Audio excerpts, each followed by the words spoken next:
इन दिनों ज्यादातर लोग अपनी इनकम को लेकर परेशान रहते हैं।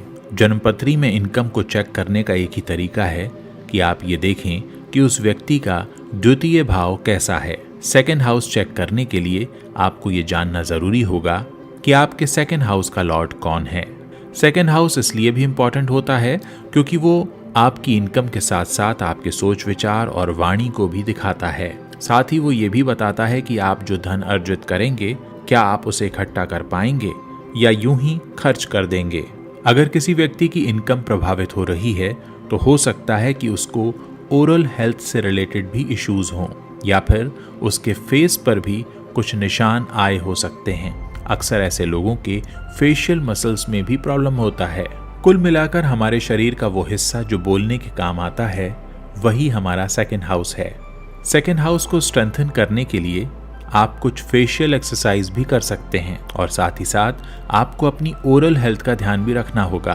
अगर आपके दांतों में कोई इशू है तो आप उसे तुरंत डॉक्टर को दिखाएं और अगर आपको ओरल हेल्थ से रिलेटेड कोई भी इशू नहीं है तब भी आप अपने किसी डेंटिस्ट के पास जाकर अपने दांतों की सफाई करवा सकते हैं। यकीन मानिए ये एक ऐसी रेमेडी है जिसका असर आपको तुरंत देखने को मिलेगा। बहुत से ऐसे लोग होते हैं जो अपनी ओरल हेल्थ का ध्यान नहीं रखते। कुछ लोग दिन में सिर्फ एक बार ही ब्रश करते हैं। ऐसे लोगों की इनकम भी प्रभावित होती है। आपने थिएटर आर्टिस्ट को देखा होगा कि वो अक्सर फेशियल एक्सप्रेशन वाली एक्सरसाइज करते हैं। अगर आप इस तरह की एक्सरसाइज करना शुरू करें तो एक हद तक अपनी इनकम के हाउस को स्ट्रेंथन कर सकते हैं। इसके अलावा अगर आप ये जानते हैं कि आपके सेकंड हाउस का लॉर्ड कौन है तो आप उसी प्लैनेट से रिलेटेड कपड़े पहन सकते हैं।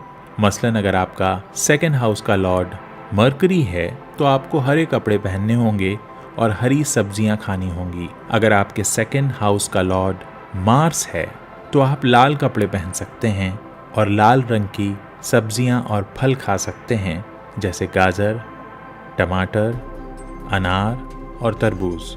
किसी भी ग्रह या किसी भी भाव को प्लीज करने के लिए ये बहुत ज़रूरी है कि आपको सारी जानकारी सही से हो। मसलन अगर आपको ये नहीं पता कि आपके सेकंड हाउस का लॉर्ड कौन है तो कम से कम आप अपनी फेशियल एक्सरसाइज तो कर ही सकते हैं क्योंकि द्वितीय भाव जो आपकी इनकम का स्वामी है वो आपके बोलने वाले हिस्से को भी बताता है। ऐसे में आपको अपने गालों और जबड़ों की एक्सरसाइज करनी चाहिए ताकि आप अपने सेकंड हाउस को एक्टिवेट कर सकें। आप लोगों को रोजाना की दिनचर्या से जुड़ी ये कुछ टिप्स देने का मेरा मकसद सिर्फ इतना है ताकि आप अपनी जन्मपत्री के 12 भावों को खुद ही एक्टिवेट कर सकें और जो छोटी मोटी समस्याएं होती हैं उन्हें आप खुद ही ठीक कर सकें क्योंकि हर छोटी बड़ी बात के लिए आप एस्ट्रोलॉजर्स के पास नहीं जा सकते।